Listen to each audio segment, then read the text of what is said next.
warahmatullahi wabarakatuh. Salam dan bahagia, guru penggerak. Perkenalkan, nama saya Dedi Irawan, calon guru penggerak Angkatan 7 Kabupaten Brebes. Hari ini saya akan menjelaskan tentang koneksi antar materi, kesimpulan dan refleksi pemikiran Ki Hajar Dewantoro modul 1.1a.8. Nah, dalam materi itu di sini diterangkan bahwa pendidikan dan pengajaran itu tidaklah sama. Nah, pengajaran adalah bagian dari pendidikan. Pengajaran adalah proses pendidikan dalam memberi ilmu untuk kecakapan hidup anak secara lahir dan batin.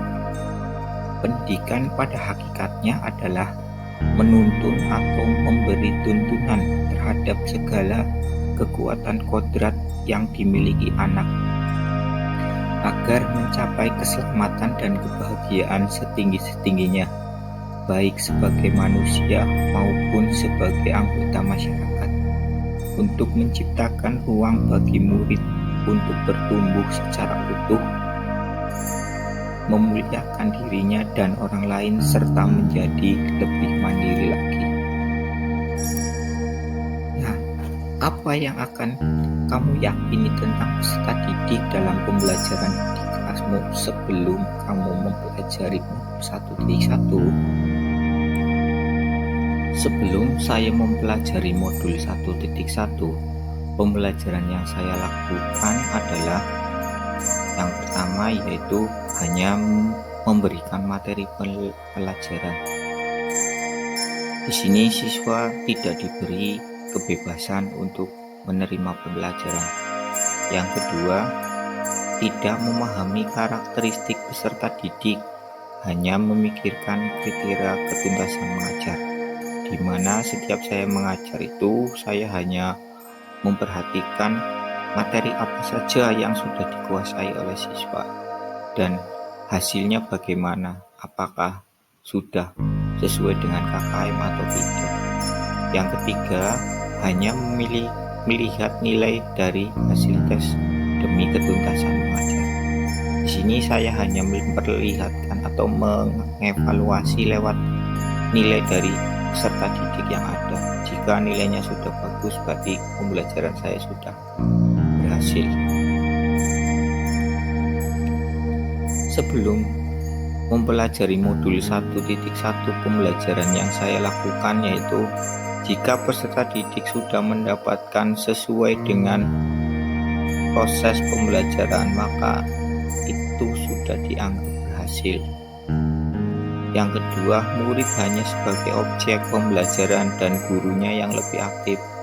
Jadi murid di sini itu hanya mendengarkan gurunya saja menerangkan pembelajaran, tidak melihat bahwa di samping kanan kiri mereka itu bisa dijadikan alat untuk pembelajaran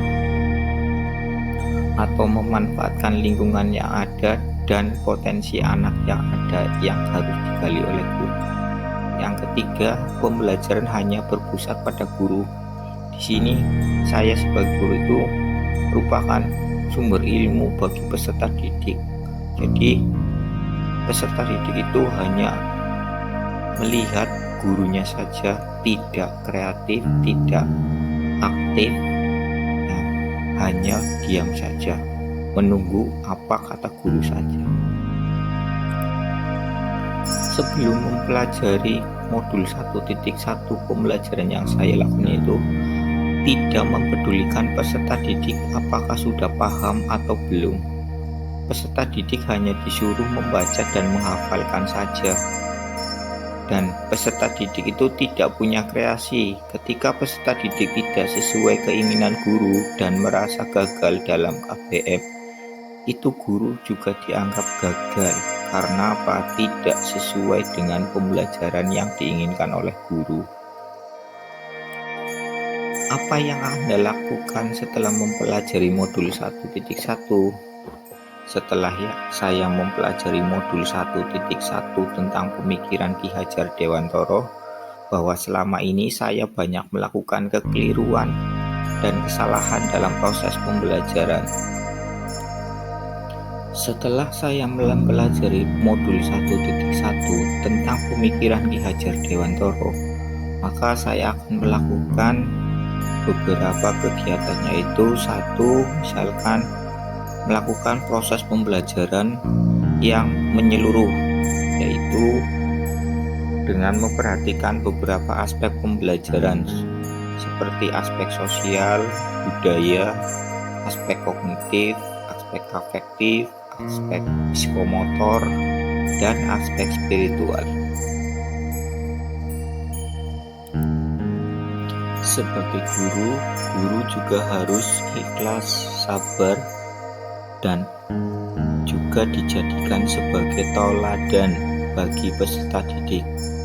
Guru juga harus mempelajari karakteristik peserta didik, bagaimana peserta didik itu, supaya guru bisa dapat dengan mudah berkomunikasi dengan peserta didiknya. Sementara itu, yang lainnya, guru juga memberikan peserta didik sesuai dengan tumbuh kembangnya peserta didik dengan kodratnya, di mana peserta didik itu mempunyai kodrat dan tumbuh kembang berbeda-beda sesuai dengan karakteristik peserta didik juga sama. Di situ bisa dilihat kemampuan peserta didiknya sesuai dengan karakter atau tumbuh kembangnya. Yang saya lakukan untuk mencerminkan pemikiran Ki Hajar Dewantara dalam pembelajaran, yaitu yang pertama, saya akan melakukan perencanaan pembelajaran yang aktif, kreatif, efektif, dan menyenangkan bagi peserta didik. Yang kedua, menerapkan pembelajaran abad 21 di mana peserta didik berpikir kritis, kreatif, komunikasi, dan kolaborasi. Dan sistem pembelajarannya yaitu peserta didik merdeka atau peserta didik memerdekakan anak atau peserta didik. Yang harus saya lakukan dalam pembelajaran di kelas, satu, yaitu pembelajaran tidak menuntut tapi menuntun peserta didik agar peserta didik tidak salah jalan atau salah arah.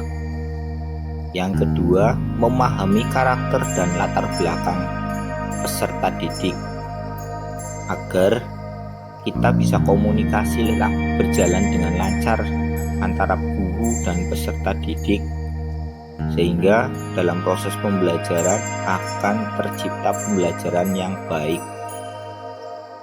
Jadi antara peserta didik dan guru saling aktif, komunikatif, dan siswa juga bisa kreatif untuk mengembangkan karakter atau latar belakang mereka masing-masing. Demikianlah penjelasan dari saya. Terima kasih. Wassalamualaikum warahmatullahi wabarakatuh. Semoga penjelasan ini bermanfaat bagi kita semua. Amin.